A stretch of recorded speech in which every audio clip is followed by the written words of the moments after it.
sebenarnya terjadi karena adanya dua lempengan tanah yang berbeda, di mana satu lempengan bergerak atau selip terhadap yang lainnya.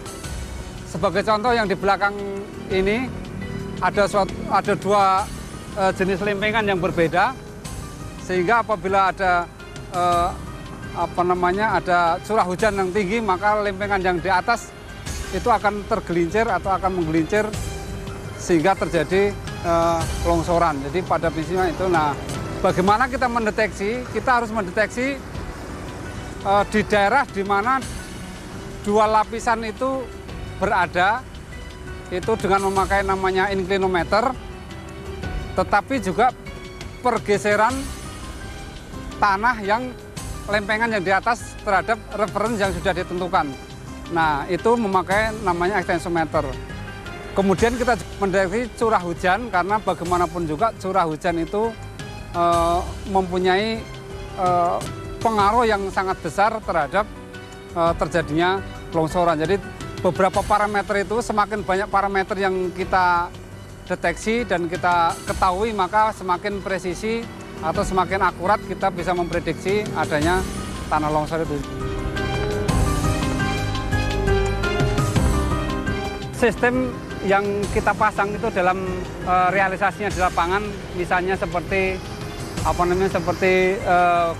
gunduan yang di belakang ini, maka sensor inclinometer itu dipasang dengan cara mengebor tanah sehingga diperoleh daerah atau titik di mana terjadi perubahan lapisan tanah.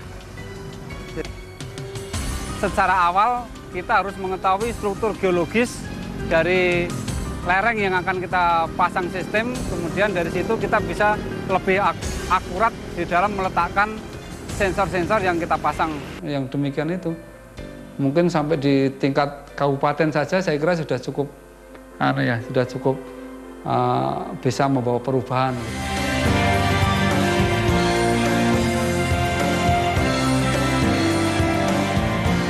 Perhatian itu harus ditujukan kedua hal.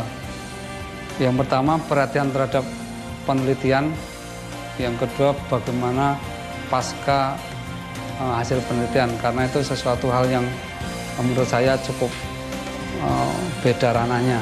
Jadi peneliti tentunya fokus pada bagaimana menghasilkan ilmu pengetahuan, tetapi setelah itu inovator-inovator atau yang bergerak di teknologi itu harus bisa menjadikan ilmu pengetahuan yang sudah dihasilkan dari penelitian ini menjadi sesuatu yang bisa nah, pemerintah harus berperan seperti apa gitu. Iklim yang memungkinkan untuk menjembatani itu harus benar-benar dijalankan gitu. Bambang sangat terkagum terhadap budaya Jepang dan bangsa Jepang yang menghargai bahwa begitu pentingnya penelitian dalam kehidupan berbangsa. Banyak laboratorium, lembaga penelitian yang hadir di tempat-tempat yang terpencil, ruko-ruko.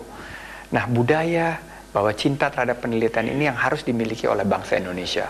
Bahwa budaya kita itu harus menghargai penelitian itu akan menghasilkan suatu terobosan dan inovasi. Mari kita lahirkan budaya penelitian tersebut dan mari kita jadikan Indonesia menjadi tempat inovasi ulung.